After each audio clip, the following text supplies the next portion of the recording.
Em mais de meio século de exploração espacial, a NASA captou imagens de algumas das coisas mais extraordinárias do universo. Planetas desérticos, imensas explosões solares e nebulosas distantes. Mas também registraram imagens fantásticas próximas do nosso planeta.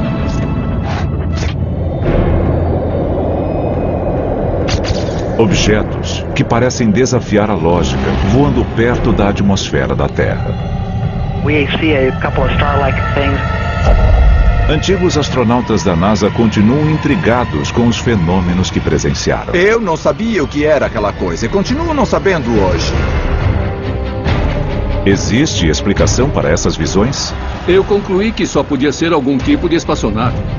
As pessoas veem coisas no limite da própria visão e preenchem os outros detalhes com suas fantasias e medos. Há evidências de uma civilização extraterrestre avançada? Os extraterrestres são criaturas planetárias que deixaram seu planeta e estão visitando outros sistemas solares. Tenho certeza de que alienígenas visitam o nosso planeta.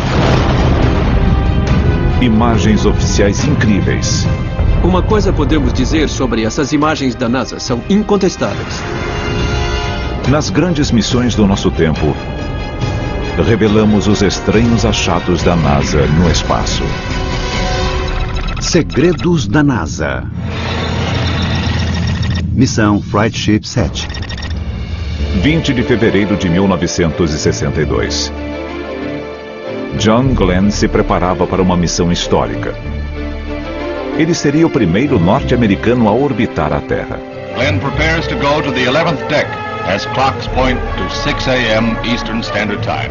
The skies are... A NASA escolheu propositalmente um herói da Segunda Guerra, conhecido por suportar pressões extremas. Às 11h03, John subiu na plataforma do foguete. The seconds tick off as his rendezvous with space approaches. Tenho certeza de que John Glenn ficou bastante nervoso enquanto estava dentro da cápsula esperando pelo lançamento do Friendship 7. O foguete auxiliar Atlas não tinha sido muito bem sucedido nos testes. Aconteceram acidentes muito violentos com ele. Apesar disso, John estava pronto para arriscar sua vida pela missão. Godspeed, John Glenn.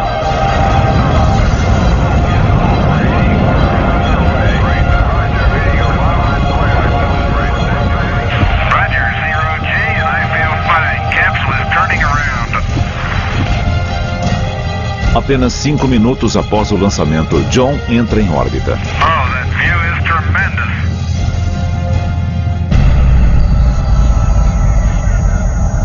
Mas então, John presencia algo totalmente inesperado. Reconstituição. Luzes velozes e nebulosas cercam sua cápsula. Um grande número delas envolve a espaçonave. I never saw anything like it. They're coming by the capsule, and they look like little stars. A whole shower of them coming by. They swirl around the capsule and go in front of the window, and they're all brilliantly lighted. John Glenn viu alguns objetos pequenos da janela de sua espaçonave. Ele chamou de vagalumes, ele nunca soube o que eram e ninguém descobriu. Depois da tensão de um lançamento tão arriscado, John poderia ter imaginado o que chamou de vagalumes?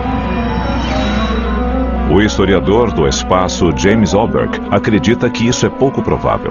Os primeiros astronautas eram altamente treinados para pensar com clareza sob pressão. Eles não ficavam paralisados, não entravam em pânico. Eles tinham uma atitude muito firme nessas situações de perigo. Se ele não as imaginou, o que eram aquelas luzes? Seu colega astronauta Story Musgrave presenciou um fenômeno semelhante e acredita que sejam partículas de gelo. Existem milhares de pedaços de gelo. São de uma beleza impressionante. E ficam mais bonitos ainda quando se afastam porque eles giram. Então parecem vagalumes, acendem e apagam. Hoje, a maioria dos especialistas concorda com essa explicação.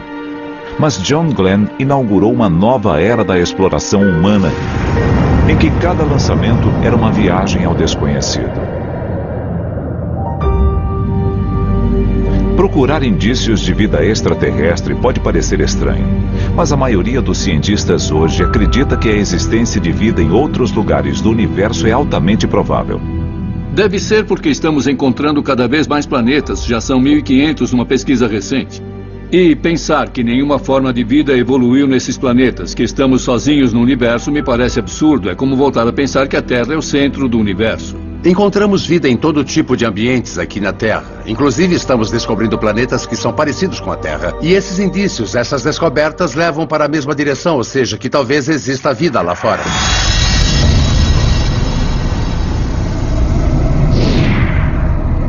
Alguns astrônomos acreditam que nossa própria galáxia, a Via Láctea, contém bilhões de planetas potencialmente habitáveis.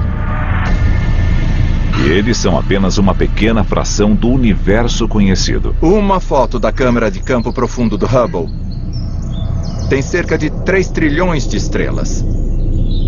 É um número enorme. É só uma foto do campo profundo. E até onde a gente achava que não tinha nada... Bem, eram mais 1.000 ou 2.000 galáxias.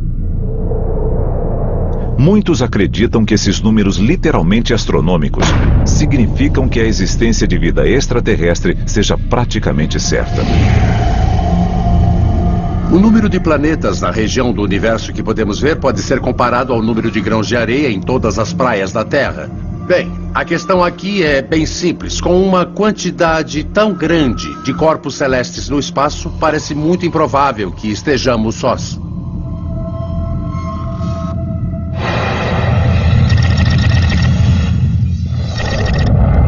3 de junho de 1965. A bordo da Gemini 4, o astronauta Ed White começa a primeira caminhada espacial americana. O piloto e comandante James McDivitt observa do interior da cápsula. No dia seguinte, Ed White está dormindo enquanto a Gemini atravessa o Oceano Pacífico. De repente, o piloto nota um objeto do lado de fora da espaçonave. Reconstituição. A conversa entre James McDivitt e Houston foi registrada em uma gravação oficial.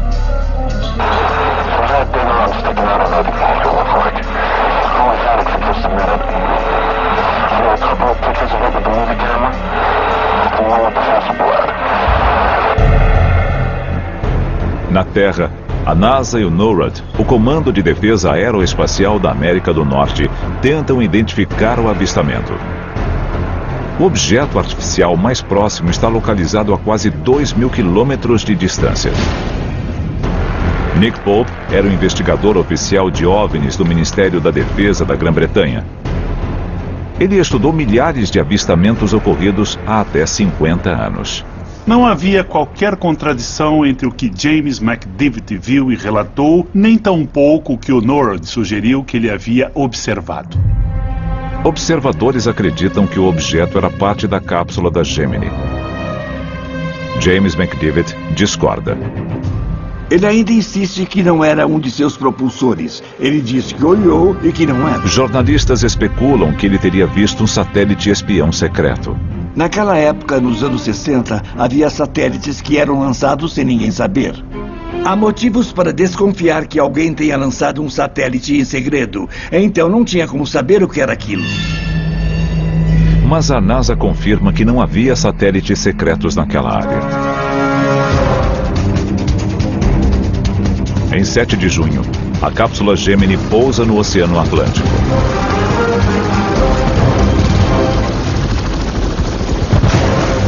Funcionários recuperam a câmera de James McDivitt. As fotos levam 4 dias para serem reveladas. E quando são divulgadas, ele afirma que não são do mesmo objeto que avistou. Eu vi a foto original do voo. É bem evidente que não se trata da imagem que ele viu lá. Mas o que aconteceu ainda é um mistério. Até hoje, não se sabe o que James McDivitt viu.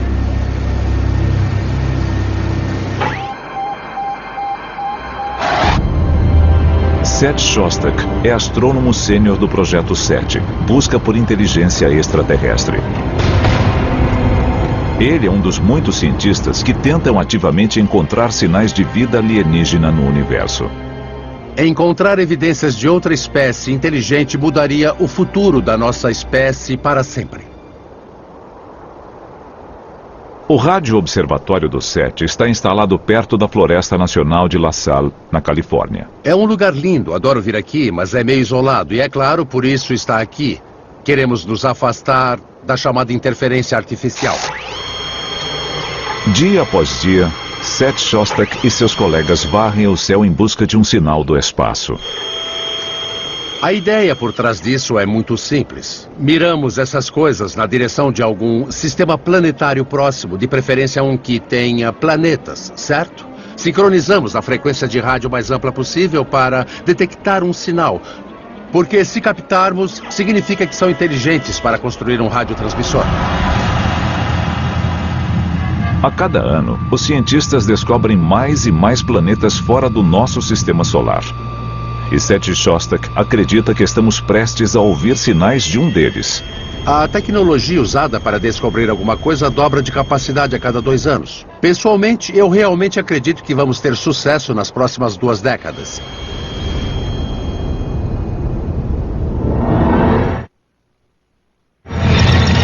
Missão Gemini 7. 4 de dezembro de 1965. É o início da missão para Frank Borman e Gene Lovell, que mais tarde comandariam a fatídica missão Apollo 13. 2 horas depois do lançamento, os astronautas percebem um objeto do lado de fora da cápsula.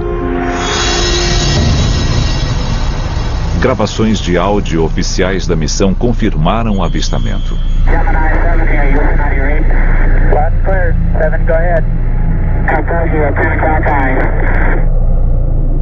Gene Lovell, um ex-piloto da Marinha, usa a palavra em inglês bogey, um termo que descreve uma aeronave inimiga. Frank Borman mais tarde alega que o objeto era o próprio propulsor da cápsula. Mas transcrições oficiais feitas durante a missão sugerem uma interpretação diferente. A NASA pergunta: é o propulsor ou um avistamento real? Jim então responde: temos vários avistamentos reais, ao que parece, e o propulsor também está à vista.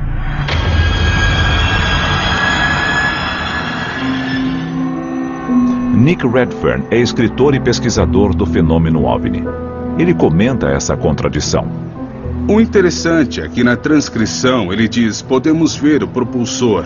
É evidente que o propulsor não poderia estar em 2 lugares ao mesmo tempo. É óbvio que outra coisa estava acontecendo. Nick Pope também duvida que os astronautas teriam confundido o propulsor com outro objeto. Os astronautas, sem sombra de dúvida, são altamente treinados em termos de observação e de confiabilidade. A pergunta inevitável que veio depois foi: seria um OVNI no sentido de um disco voador ou era um OVNI no sentido de ser uma coisa no céu que não foi identificada? Alguns especialistas espaciais alegam que o objeto era parte de um grande aglomerado de destroços, mas Nick ainda não está convencido. Algumas pessoas dizem que eram só peças do propulsor do foguete se afastando da cápsula, mas a verdade é que nós não sabemos.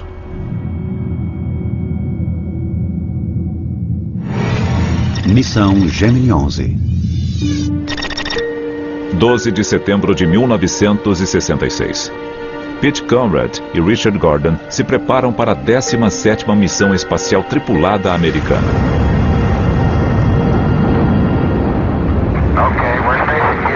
O primeiro desafio depois do lançamento é atracar a cápsula a outra espaçonave. Viajando a 27 mil quilômetros por hora, os astronautas concluem a operação extremamente complexa na primeira tentativa. We are docked. We confirm they're docked. Fine. Roger. Roger. Outstanding.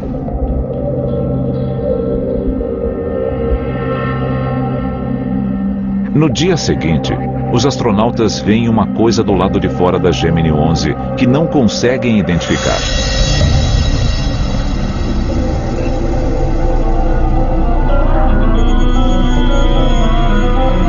O objeto brilhante que parece mudar de forma diante de seus olhos.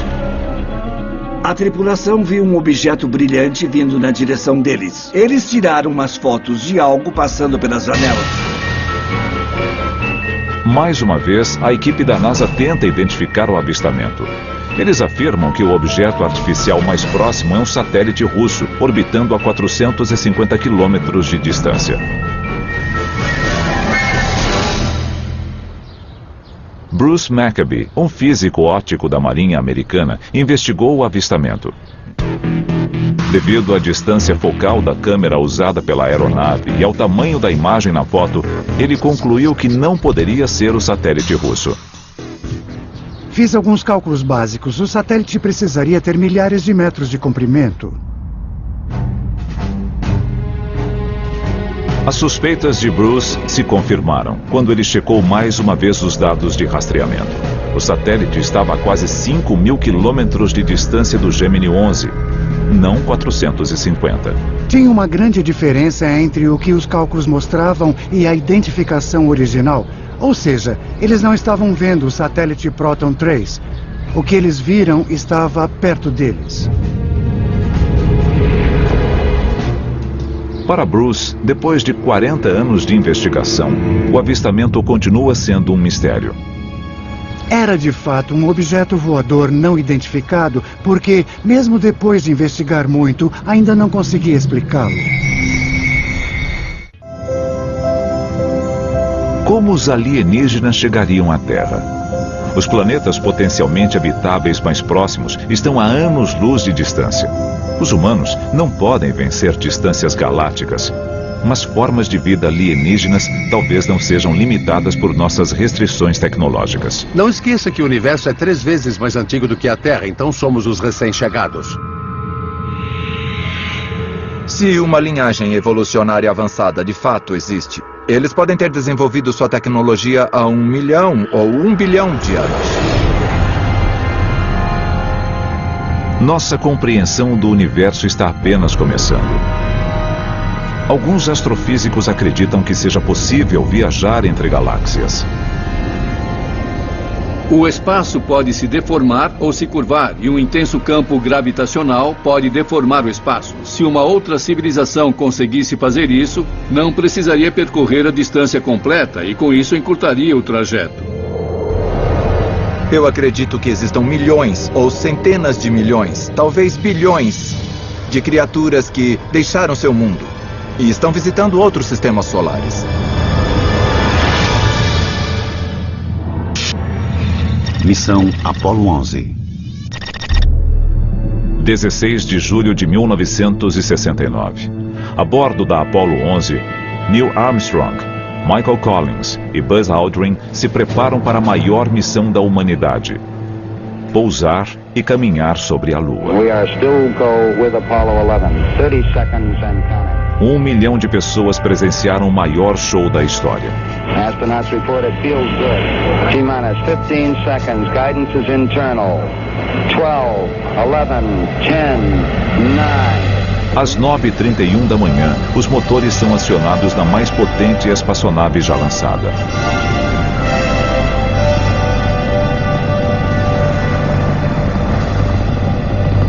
Alan Bean, um dos astronautas da Apollo 12, descreve a experiência. O pensamento que passou pela minha cabeça foi: espero que o metal dessa espaçonave seja forte o bastante para suportar toda a vibração. Liftoff. We have a liftoff. Nunca imaginei que os equipamentos suportariam aquilo e ainda funcionassem. Tower clear.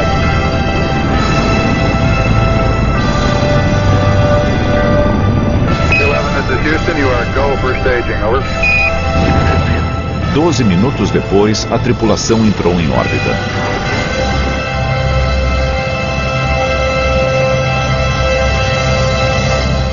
Eu fiquei procurando o fio que segura a Terra por um segundo. Não dá para passar de repente de terráqueo para espacial. É impossível. Milhões de pessoas em todo o mundo presenciaram o desenrolar da missão. 11, you got a pretty big audience that's live in the U.S., it's going live to Japan, Western Europe, and much of South America. 3 dias depois, os astronautas observam um objeto passar pela cápsula. Neil Armstrong imediatamente se comunica com o controle da missão.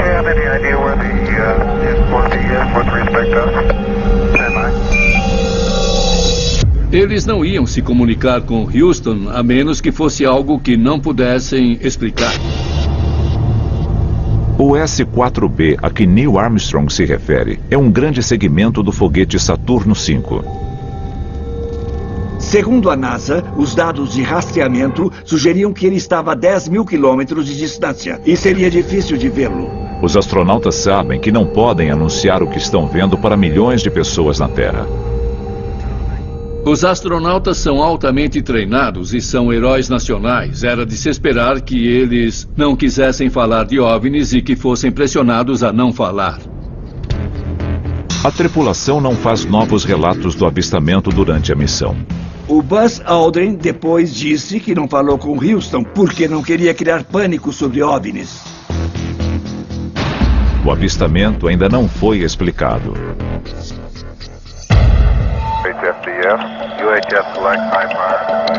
Ao longo da década de 1960, as missões aumentaram, assim como o número de avistamentos de objetos não identificados. Quando os avistamentos de OVNIs começaram nos Estados Unidos, a Força Aérea se encarregou do problema. Afinal, havia objetos voadores que a Força Aérea não conseguia controlar. Em uma tentativa de lidar com a questão, em 1968, a Força Aérea Americana iniciou uma investigação completa chamada Relatório Condon. Apesar das diferenças significativas entre os relatos dos astronautas e as explicações oficiais, o relatório conclui que novas análises abrangentes sobre os OVNIs provavelmente não poderiam ser explicadas. O relatório Condon, sem dúvida, foi uma tentativa de desencorajar o público a discutir o assunto. Foi um encobrimento. Os governos são dissimulados por natureza e então, diante da recusa em relatar e discutir os OVNIs, a percepção do público é de que os governos sabem de alguma coisa e estão escondendo. Ao contrário dos Estados Unidos, o governo britânico manteve uma unidade de investigação de OVNIs por mais de 50 anos. Este é um relatório oficial de um oficial do Exército sobre o pouso de um OVNI. Nick Pope trabalhou nessa unidade antes de seu fechamento súbito em 2009. Antes de começar a trabalhar no Ministério da Defesa, eu era muito cético sobre os OVNIs. Mas aí então eu saí de lá acreditando que era bem possível que eles nos visitassem. Nas imagens do Ministério da Defesa e da NASA existem coisas que não têm explicação. Missão Skylab 3. Setembro de 1973. O Skylab, uma estação espacial de 85 toneladas, está prestes a concluir sua missão de 59 dias. Owen Garriott, Jack Luseman e Alan Bean estudavam os efeitos das viagens de longo prazo sobre o corpo humano. Fizemos vários exames físicos em nós mesmos para ver o que acontecia com o corpo a cada dia no espaço. Para Alan Bean, essa caminhada espacial era a primeira vez em que saía de uma espaçonave desde que andou na superfície lunar 4 anos antes. Eu sabia que podia flutuar lá fora, mas no fundo eu ainda sentia mais medo do que quando saí para caminhar na Lua. Quando olhei para baixo, meu Deus, eu vi o delta do Nilo, vi a África. Foi uma experiência incrível por causa da possibilidade mágica de flutuar por aí e me mover tão rápido. Em 20 de setembro, o piloto Jack Luseman vê algo estranho. Uma luz vermelha e brilhante, cruzando velozmente o céu. Alan Bean registrou o avistamento em seu diário da missão. Aqui diz: Do lado de fora da janela da cabine, vimos uma luz vermelha brilhante que piscava intensamente a cada 10 segundos. Ela ficou mais brilhante e se moveu junto conosco durante 20 minutos ou mais. Foi o objeto mais brilhante que já vimos. Owen Garriott tirou uma série de fotografias. As primeiras 3 registraram a luz brilhante, mas a 4ª conseguiu captar a estranha forma do objeto. Uma das fotos que eles tiraram foi muito divulgada porque mostrava uma aranha achatada. Algo assim, parecia um brinquedo esquisito. A forma do objeto poderia ser uma ilusão de ótica? É provável que aquela foto fosse um tipo de distorção da imagem, um erro de ajuste de exposição. Mas o físico óptico Bruce Maccabee discorda. Eu tenho certeza absoluta de que a imagem que captaram não é um acidente ou uma aberração das lentes. A abertura do obturador devia ser de 250 por segundo. É o suficiente para compensar qualquer movimento manual. Alan Bean se pergunta se o que viram era algum tipo de satélite. Era o objeto mais brilhante que a gente já tinha visto. Ele tremia e piscava. O Owen e o Jack acharam que podia ser um satélite e eu também pensei que era. E foi o que eu anotei. Mas James Oberg não concorda. Nenhum satélite emite luz vermelha. É pouco provável que alguém veja um satélite vermelho cruzando o céu. Durante o encontro, o astronauta Owen Garriott cronometrou o tempo que o objeto levou para entrar na sombra da Terra, em comparação com o Skylab. Bruce Maccabee usa essa informação e a fotografia para calcular o tamanho do objeto. Era um objeto de algumas centenas de metros de comprimento, bem maior que qualquer coisa em órbita, bem maior que o Skylab, que era o maior objeto em órbita naquela época. A natureza exata do objeto que os astronautas do Skylab 3 observaram ainda é um mistério.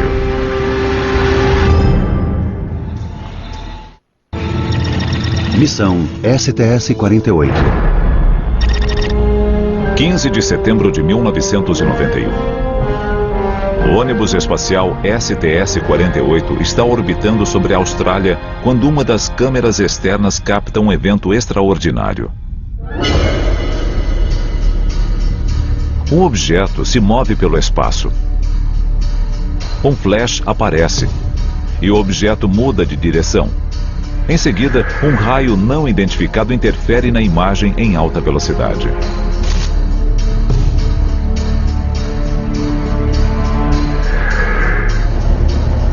James Oberg trabalhava no controle da missão quando o incidente aconteceu. O vídeo da STS-48 é um caso clássico de avistamento de OVNI, por causa dos pontos que aparecem na tela, da mudança de curso em alta velocidade e passando perto da cápsula como se fosse intencional. O físico Jack Kasher analisou horas de imagens da NASA. Com alguma frequência aparece alguma coisa muito difícil de explicar. Depois de estudar as imagens, quadro a quadro, ele descartou as explicações mais óbvias. Não é lixo espacial, ele não muda de direção. Não é um meteoro, eles não mudam de direção. E um cometa não entraria na atmosfera. James Oberg acredita que o objeto seja um pedaço de gelo. A forma como as coisas do lado de fora da nave se movem é totalmente incomum. O que é esperado porque é no espaço. E se um propulsor queima ou alguma coisa vaza, pode ser projetado em uma trajetória diferente. Mas John Kasher discorda. O objeto se move e depois literalmente para por meio segundo. Se essa coisa fosse um pedaço de gelo, não poderia fazer isso. Acho que qualquer cético que tente desacreditar alegando que é um pedaço de gelo está enganado. Se esse objeto não foi feito pelo homem, nem é natural, o que poderia ser? Eu concluí que só pode ser algum tipo de espaçonave. Mas e quanto ao flash que aparece assim que o objeto muda de direção?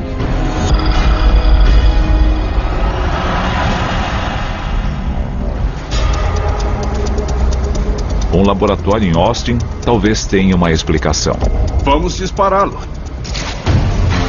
O cientista Todd Dittmeyer aciona o Texas Perawatt, o laser mais potente do mundo. Este laser produz um pulso com potência de 1.000 trilhões de watts. Colocando em perspectiva, essa é 2.000 vezes a produção de energia de todas as usinas elétricas do país. Pulsos de laser com tamanha potência poderiam ter aplicações militares potencialmente devastadoras. Houve empolgação com a chance de usar o laser como arma durante muitos anos, desde sua invenção nos anos 60. Era porque se alguém tivesse uma bala que viajasse à velocidade da luz, seria potencialmente letal. O flash que aparece no vídeo da STS-48 poderia ser um laser? Segundo Dittmeyer, é pouco provável. A maioria desses lasers funcionam em infravermelho, que não podemos ver. Então, na verdade, em qualquer arma a laser, seria praticamente impossível ver o raio. Mas o laser é apenas um tipo de arma espacial. Kesha trabalhou no programa Guerra nas Estrelas do governo Reagan na década de 1980. Ele especula se o flash não seria uma forma de arma de energia dirigida. Algumas pessoas podem achar que isso talvez seja algum tipo de arma de raio de partículas desconhecido. É uma possibilidade que não posso descartar. O avistamento da missão STS-48 continua sem solução. Missão STS-75. 25 de fevereiro de 1996. O Columbia orbita a 320 quilômetros da superfície terrestre, preparando um dos mais fantásticos experimentos da história da NASA. A instalação de um satélite acoplado a um cabo de 19 quilômetros de comprimento. Franklin Chang Dias, detentor do recorde mundial de participação no maior número de lançamentos da NASA, é o especialista a bordo da missão. A instalação do cabo foi um experimento muito interessante em eletrodinâmica. Basicamente, ele criou um gerador de dimensões cósmicas.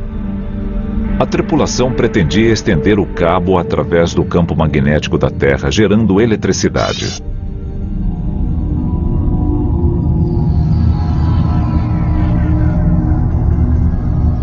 Enquanto posicionam o cabo, os astronautas detectam uma corrente.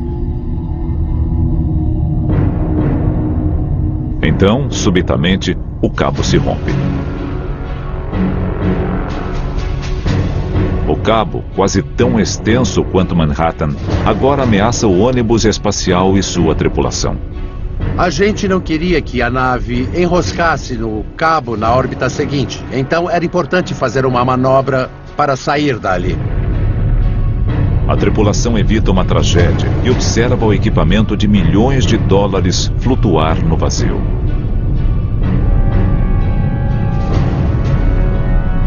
Tudo o que podiam fazer era continuar filmando, e foi o que fizeram. Deram um close no cabo, e essas imagens se tornaram um incidente da STS-75. Guys getting the image? We see a long line, a couple of star-like things, and a lot of things swimming in the foreground. A câmera registra uma série de objetos voando ao redor do gigantesco cabo. O analista fotográfico Mark D'Antonio é fascinado por essas imagens. Esses objetos grandes que parecem estar flutuando atrás do cabo têm um formato muito definido e por isso parecem ser algum tipo de veículo construído por vida inteligente.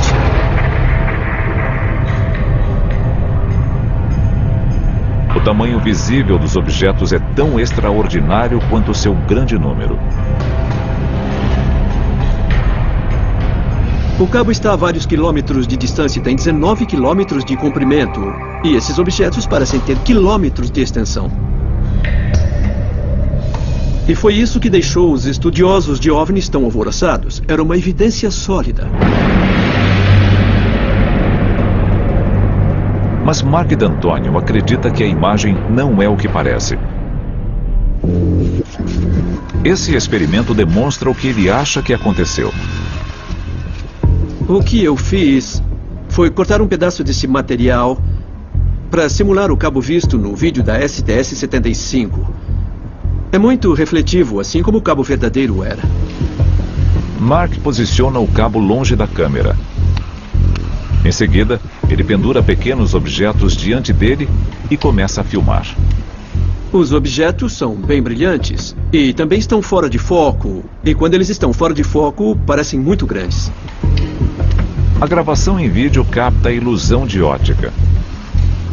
Pequenos objetos ao fundo parecem passar atrás do distante cabo brilhante. Então, isso prova que o incidente da STS-75 que causou tanto alvoroço, na verdade, nada mais era do que uma ilusão do vídeo. Missão STS-80. 1º de dezembro de 1996. Missão STS-80. A mais longa de todos os tempos. A bordo está o lendário astronauta Story Musgrave. Durante seu tempo livre, Musgrave procura por objetos não identificados. Para poder observar objetos no espaço, o melhor horário é à noite e o objeto deve estar iluminado pela luz solar. Se você quiser observar um possível OVNI ou qualquer outro objeto vagando no espaço, essa é a única maneira de ver. Durante a noite, as câmeras da nave estavam apontadas para a Terra quando registraram este fenômeno.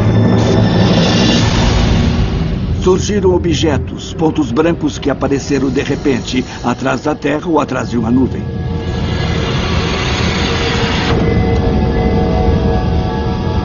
Em seguida, os objetos parecem formar um círculo. Devido à posição específica desses objetos, parece que houve a intenção de chamar a atenção. Quando os objetos se alinham, eles começam a piscar. Alguns investigadores acreditam que isso representa uma tentativa de comunicação dos OVNIs.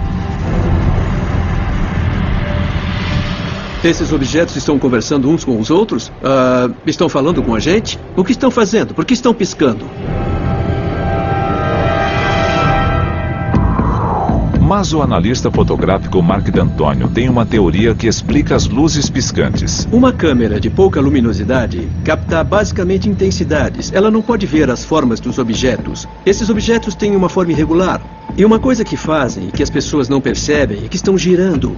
E quando giram, eles mostram uma face clara e uma face menos clara. Uma face clara e uma face menos clara, conforme se movem. Elas parecem piscar para uma câmera de baixa luminosidade. Os observadores supõem que eles estavam na atmosfera a milhares de quilômetros de distância. Se estivessem a milhares de quilômetros de distância, teria sido impressionante. Mas não estavam. Para James Oberg, os objetos são pedaços de destroços próximos ao ônibus espacial. As coisas parecem diferentes e, devido a variações e a movimentos aleatórios, elas formam círculos, triângulos, romboides. É possível ver todos, basta esperar o suficiente. Apesar de acreditar que as imagens da STS-80 possam ser explicadas, Story Musgrave não diz o mesmo de avistamentos em 2 outras missões. Ele viu e filmou este objeto 2 vezes. Achei que se parecia com uma cobra. Fiquei impressionado porque tinha movimento interno. Musgrave entra em contato com o controle da missão. Eles também não conseguem identificar o objeto. Eu tentei descobrir, mas não sei o que era. Até hoje, Musgrave não tem uma explicação satisfatória para o que viu. Eu não sei o que era aquela coisa e continuo não sabendo hoje. Não identificado e desconhecido. Missão STS-115. 9 de setembro de 2006. Missão STS-115. Em breve, esses astronautas viajarão à velocidade Mach 23, a mais de 320 quilômetros da Terra. Câmeras registram o momento do lançamento, mas também captam algo que os especialistas têm grande dificuldade de explicar. T-minus 3 minutes and counting. Como o astronauta Winston Scott bem sabe, o lançamento de um ônibus espacial gera uma grande descarga de adrenalina. Lembro de estar sentado dentro da cápsula, vendo a contagem pelo relógio e ouvindo os motores rugindo, vendo toda aquela fumaça e fogo aumentando pela tela. E então eu gritei como a gente grita quando anda de montanha-russa. Os propulsores de combustível explodem e bum, aí já era.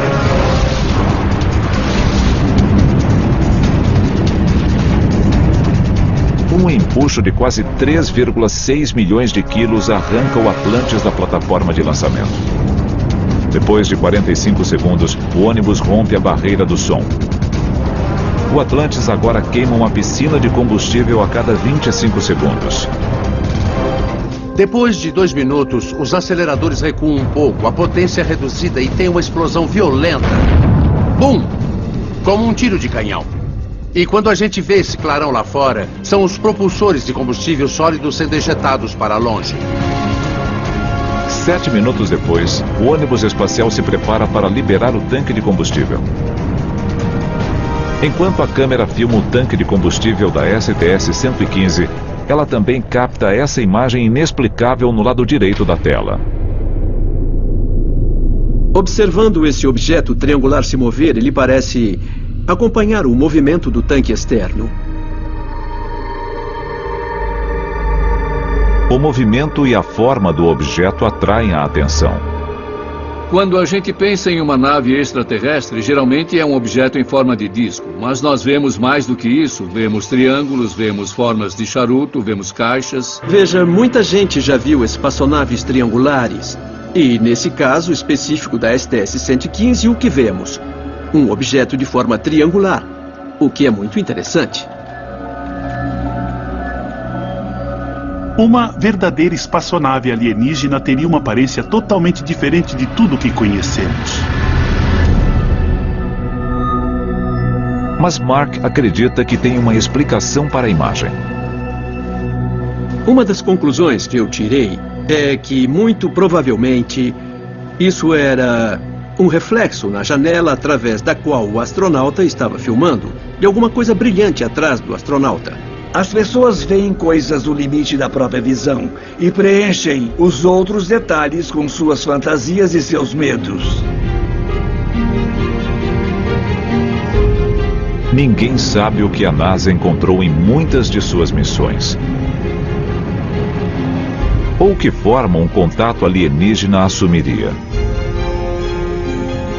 A vida é muito diversa, ela pode se adaptar a todo tipo de condições que sequer imaginamos. Costumamos pensar nos alienígenas, por exemplo, como algum tipo de corpo que sai de uma espaçonave. Mas não poderia ser o equivalente a, não sei, um tipo de alga alienígena? Se continuarmos pensando que somos o único planeta com vida em um universo tão vasto, com trilhões e trilhões de planetas, estamos nos limitando.